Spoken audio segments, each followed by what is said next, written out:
Okay guys, been playing around with my new desktop a little bit. Moved around some things, added some fans. I have the Vardar Furious fans attached to the 360 millimeter radiator, and I put some Fantech light LED rings on those. I moved the fans that came with the Thermaltake ring RGB to the front of the case. Um, I moved the radiator from the back panel for the GPU to the front panel and have it set up in a push-pull arrangement.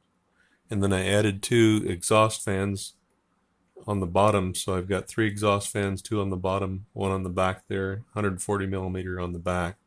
So let's go ahead and run a benchmark a little bit, see how it's looking with the temps.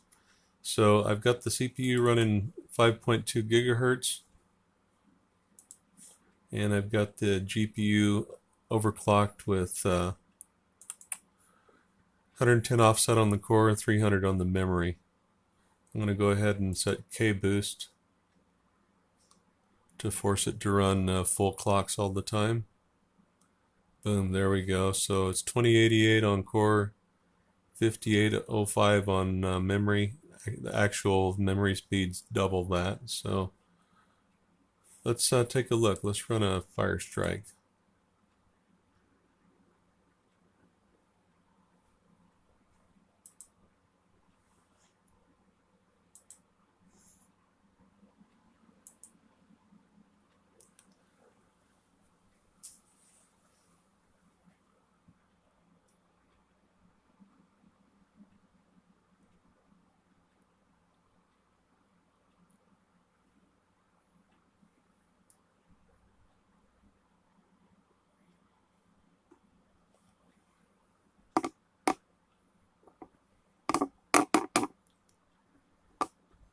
Get it to where you can read the on-screen display up there.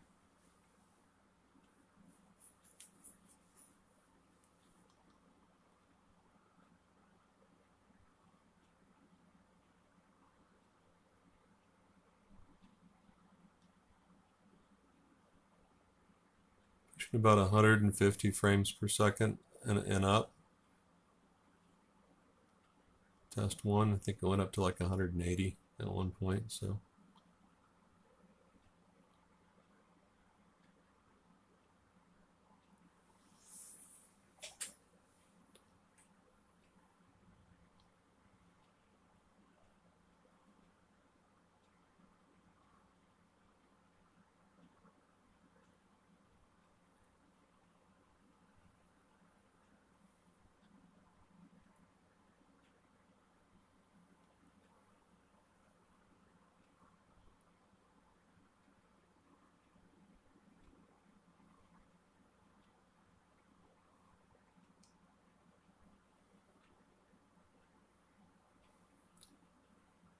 GPU clocks are holding solid at 2088 on core, and I'm running only 46 degrees so far on the GPU,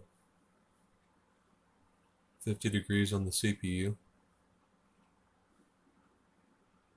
Again, that's with 5.2 gigahertz on the CPU.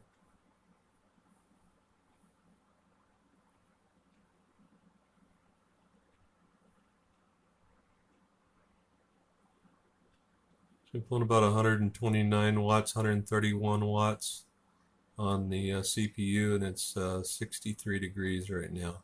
64 peaked out at. So that's pretty sweet.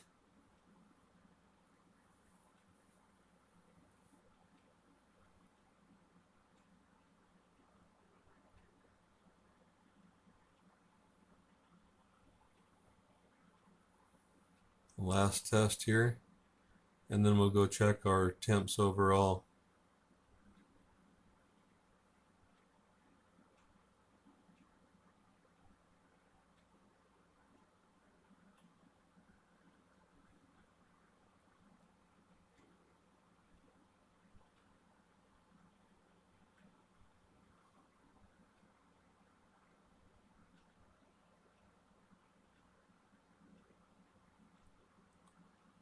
$26,000, not too bad.